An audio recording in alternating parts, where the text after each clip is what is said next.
प्यारे बुजुर्गों, माताओं, भाई और बहनों, जब भी रूहानियत के रास्ते पर चलने के लिए हम कदम उठाते हैं तो फिर हम सबकी यही कोशिश होती है कि वो रास्ता हमें साफ मिले, खुल के मिले, ताकि आसानी से हम उस रास्ते को अपनी ज़िंदगी में ढाल सकें।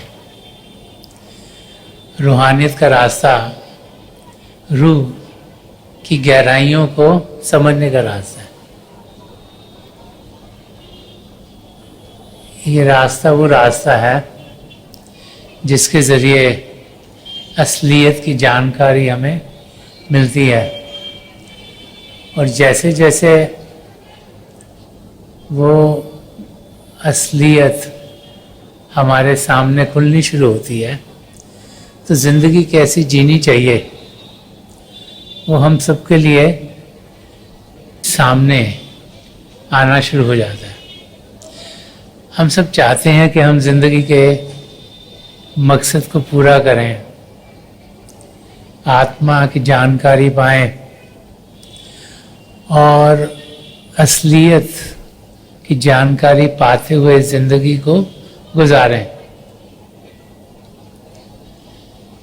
इसीलिए हम धर्म ग्रंथों को पढ़ते हैं, इसीलिए संत महापुरुष जो इस धरती पर सृष्टि के शुरुआत से चले आ रहे हैं, उन के वचनों को हम समझने की कोशिश करते हैं ताकि हमारी ज़िंदगी प्रभु की ओर बढ़ सके।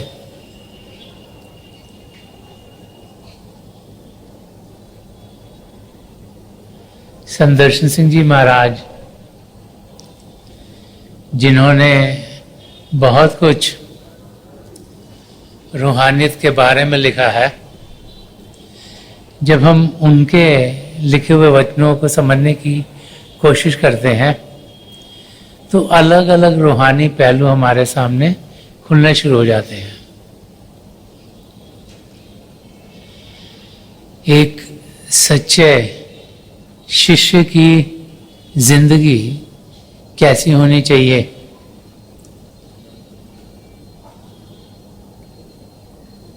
क्या जानकारी हमें चाहिए ताकि हमारे कदम हमें अपनी मंजिल तक पहुंचा दें। इस जिंदगी में जिए तो जिए कैसे, इन सवालों के जवाब हमें महापुरुषों के वचनों के जरिए मिलते हैं। संत कृपाल सिंह जी महाराज बहुत बड़ी फरमाते थे कि इंसान का सही मायनों में इंसान बनना ही मुश्किल है, लेकिन जब हम एक सच्चा इंसान बन जाते हैं तो फिर प्रभु को पाना कोई मुश्किल काम नहीं। हमें एक अच्छा इंसान बनना और एक सच्चा इंसान बनना है, और उस अवस्था तक हम सब पहुंच सकते हैं। ये बार बार बार महापुरुष हमें समझाते चले आए हैं। संत दर्शन सिंह जी महाराज इस शेर के जरिए हमें समझा रहे हैं कि जब हम सत्संग में आते हैं तो उस संगत में हमें क्या देखने को मिलता है। एक सच्चे सद्गुरु की संगत में क्या होता है, किस किस्म के लोग आते हैं, और जब हम उन्हें मिलते हैं तो हमें नज़र क्या आता है। तो संत दर्शन सिंह जी महाराज फरमा रहे हैं कि सब यहाँ वहदते जलवा के परस्तार मिले, सब यहाँ वहदते जलवा के परस्तार मिले, तेरी महफिल में न हिंदू न मुसलमान देखा। तो संत दर्शन सिंह जी महाराज समझा रहे हैं कि एक संत सद्गुरु की जो संगत है वहाँ पर हमें किस किस किस्म के लोग मिलते हैं। वैधते जलवा के का मतलब है कि एक ही रूप की झलक जिसमें से आए, कि सब यहाँ वैधते जलवा के परस्तार मिले। प्रस्तार का मतलब होता है जैसे पुजारी जो भक्ति और प्रेम से भरा हुआ हो। तो संत दर्शन सिंह जी महाराज फरमा रहे हैं कि एक संत सदगुरु की संगत में जब हम आते हैं तो हमें जो मिलते हैं वो सब प्रभु की झलक के ही पुजारी मिलते हैं। सबका ध्यान पिता परमेश्वर की ओर है और किसी और की चीज पर नहीं। उनके जो भारी रूप हैं वो मिट जाते हैं कि तेरी महफिल में ना हिंदू ना मुसलमान देखा, कि ना कोई हिंदू दिखता है, ना मुसलमान दिखता है, ना सिख दिखता है, ना ईसाई दिखता है, ना जैन दिखता है, ना बौद्ध दिखता है। ये सब बाहर के साइन है, क्योंकि जब एक संत सदगुरु की दृष्टि हम पर पड़ती है तो हमारा बाहरी रूप नहीं, हमारा अंदरूनी रूप निकलना शुरू हो जाता है। हम असलियत में क्या है उसकी झलक दिखनी शुरू हो जाती है। हमारा शारीरिक रूप नहीं, हमारा आत्मिक रूप हम सबके लिए प्रबल हो जाता है। इस समय ज्यादा लोग दुनिया में सिर्फ बाहरी तरीके से जीते हैं। कोई कहता है मैं हिंदू हूँ, कोई कहता है मैं मुसलमान हूँ, कोई कहता है सिख हूँ, कोई कहता है ईसाई हूँ, कोई कहता है मैं इंजीनियर हूँ, डॉक्टर हूँ, अकाउंटेंट हूँ, टीचर हूँ। जिस में हमारा विश्वास हो, जिस किस्म के हम काम करते हैं, हमने उसी किस्म के लेबल अपने ऊपर लगाया हुआ है। लेकिन असलियत में ये सब बाहरी रूप है। असलियत में हम सब एक आत्मा है, प्रभु का अंश है, और वो आत्मा प्रभु के प्रेम से भरपूर है। उस आत्मा का अनुभव एक पूर्ण महापुरुष के कदमों में पहुंच के ही हमें मिलता है। अपनी तवज्जो देते हैं, हम प्रभु के नाम के साथ जुड़ते हैं और फिर अंदर की दुनिया में जाने के लायक हो जाते हैं। तो संत दर्शन सिंह जी महाराज हमें यहाँ यही समझा रहे हैं कि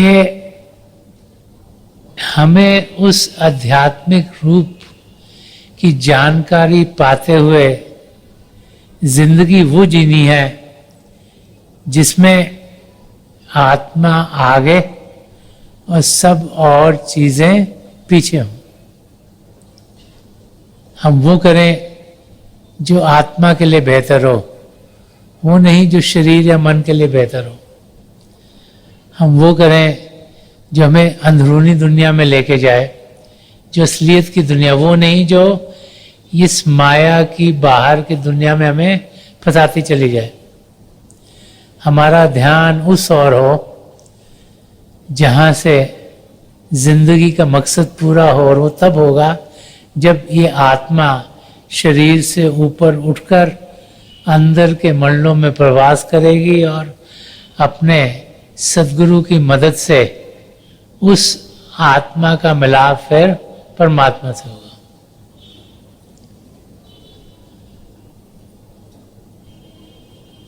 बार बार बार महापुरुष हमें यही समझाते हैं कि हम सब एक ही हैं।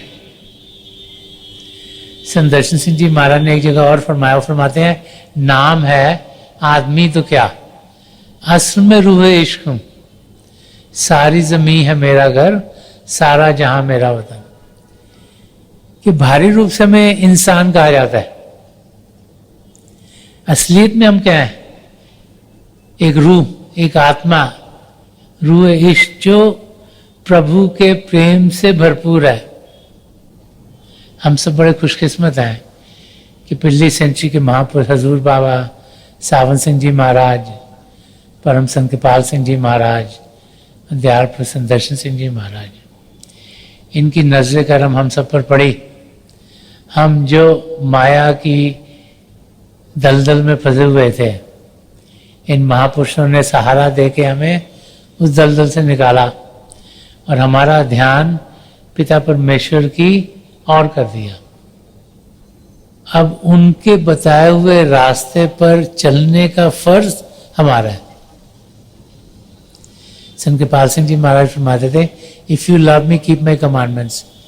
अगर आप मुझसे प्रेम करते हो मेरा कहना मानो। उनका कहना क्या था? एक बनो नेक बनो। कि नेकी का रास्ता इख्तियार करते हुए, अपने आप को सद्गुणों से भरते हुए हम एक बने, पिता परमेश्वर की एक ही पाए। हम प्रभु के अंश हैं, उनसे अलग नहीं, उनके साथ मिले, उनके साथ जुड़े।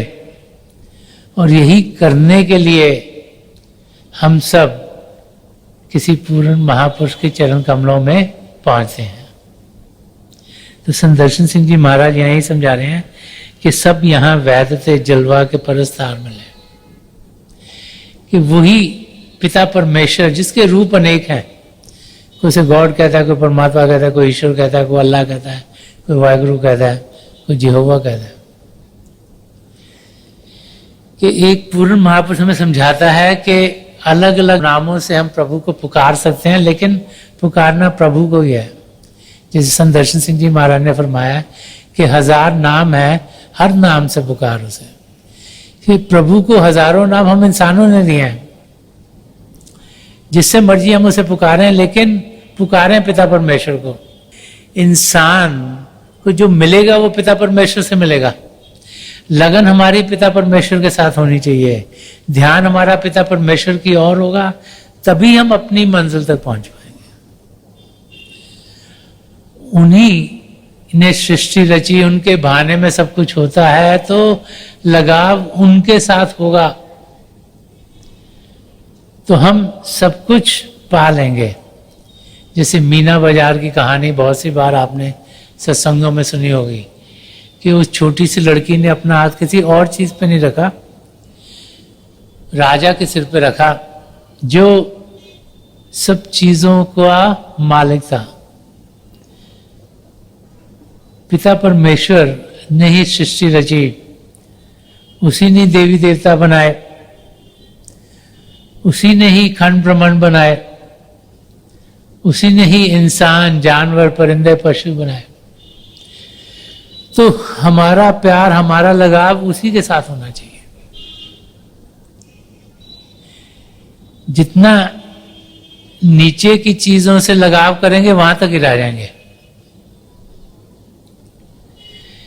इसीलिए सन्मत का रास्ता बार बार बार हमें समझाता है कि हमारी आत्मा जो पिता परमेश्वर का अंश है, वो प्रभु के प्रेम से भरपूर है।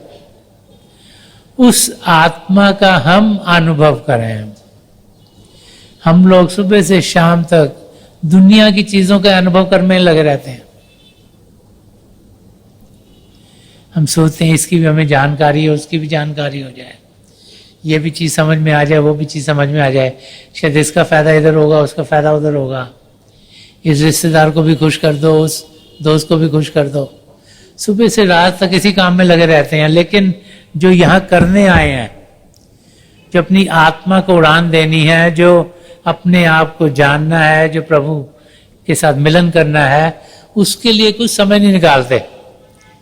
सोचते हैं ये तो बुजुर्गों का काम है, और जब इंसान बुजुर्ग हो जाता है तो शरीर इतना तकलीफ देता है कि टिक के बैठ नहीं सकता।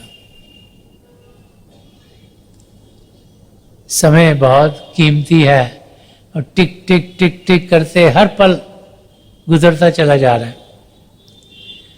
तो महापुरुष समझाते हैं कि असलियत को हम जाने, अपने कदम पिता परमेश्वर की ओर बढ़ाएं, तभी जिंदगी के मकसद को हम पूरा कर पाएंगे। जो अगला शेर है उसमें एक सच्चे शिष्य की जिंदगी दर्शाई गई है। एक जो सच्चा शिष्य है उसका लगाव अपने सद्गुरु से है और पिता परमेश्वर से है। मेन लगाव पिता परमेश्वर से है, पर पिता परमेश्वर से लगाव करने के लिए उसे सद्गुरु की मदद चाहिए। इसीलिए सदगुरु से लगाव है। सदगुरु भी शिष्य से लगाव इसलिए करते हैं कि वो चाहते हैं कि शिष्य पिता परमेश्वर से जुड़े। तो उन दोनों में आत्मिक प्रेम है। एक सदगुरु चाहता है कि शिष्य अपनी मंजिल तक पहुंचे, एक शिष्य चाहता है वो पिता परमेश्वर को जाने। इस करके एक आत्मा का लगाव अपने सदगुरु के साथ है और उनके जरिए लगाव पिता परमेश्वर की ओर बढ़ता है। नहीं तो दुनिया में इतनी चीजें हैं जो उसका ध्यान दुनिया की ओर करते हैं कि असलियत को कभी जान नहीं पाता। तो एक ऐसा शिष्य जिसका पूरा ध्यान पिता परमेश्वर में है, उस की जिंदगी कैसी है वो यहां संत दर्शन सिंह जी महाराज दर्शा रहे हैं। वो फरमा रहे हैं कि उसको, एक ऐसा शिष्य जो प्रभु में लीन, कि उसको फुर्सत ही कहां हाल पे औरों के हंसे, कि उसको फुर्सत ही कहां हाल पे औरों के हंसे, अपने ही हाल पे दीवाने को खंदा देखा। खंदा का मतलब होता खुश। वो कह रहे अपने ही हाल में वो खुश है। एक सच्चे शिष्य का ध्यान पिता परमेश्वर की ओर है, उसका ध्यान बाहर की दुनिया में नहीं, अंदर की दुनिया में है। और अंदर की दुनिया में उसे इतनी खुशी मिल रही है, इतना आनंद मिल रहा है कि वो बाहर की दुनिया में आने नहीं चाहता। वो चाहता है मैं अंदर की दुनिया में रहूं, अपने सदगुरु को अंदर मिलूं, उनसे प्रेम करूं, उनकी मदद से अंदर की यात्रा में जाऊं और उनके अंग संग होते हुए फिर मैं पिता परमेश्वर को पाऊं। तो उसका ध्यान बाहर की दुनिया में नहीं है।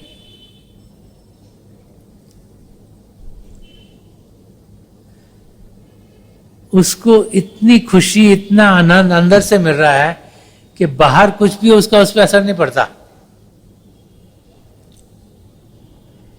एक लेडी सेंट हुई है, उनका ध्यान पिता परमेश्वर में बहुत था। तो जब वो पुराना जमाना, लोग छोटे छोटे वो हट्स में रहते थे, तो जब सर्दी का समय तो सब अंदर बंद रहते हैं, ठंड बहुत है। जैसे स्प्रिंग टाइम आया, मौसम अच्छा हुआ, तो उसकी जो सहेलियां हैं वो सब बाहर हैं। देखा छोटे छोटे बर्ड्स भी निकल रहे हैं, फूल भी निकलने शुरू है, हवा भी मंद मंद चल रही है, चीजें उनको अच्छी लगी। तो उसका दरवाजा खटखटाया, उसको कहा कि तुम बाहर आओ। तो उसने कहा कि मैं अंदर ही ठीक हूं, क्योंकि मैं तो अंदर की दुनिया में हूं, मैं पिता परमेश्वर के अंग संग हूं। इतना आनंद मुझे अंदर मिल रहा है कि मुझे बाहर आने की कोई जरूरत नहीं। तो यही हालत एक सच्चे शिष्य की होती है। संत कृपाल सिंह जी महाराज फरमाते थे, ना दाएं देखो, ना बाएं देखो, ना ऊपर देखो, ना नीचे देखो, माइंड योर ओन बिजनेस। कि ध्यान ना इधर करो, ना उधर करो, ना ऊपर करो, ना नीचे करो, अपना ध्यान सीधा अपनी मंजिल की ओर रखो। और माइंड योर ओन बिजनेस, ये ना देखो कि ये क्या कर रहा है, वो क्या कर रहा है, इसके साथ क्या हो गया, उसके साथ क्या हो गया।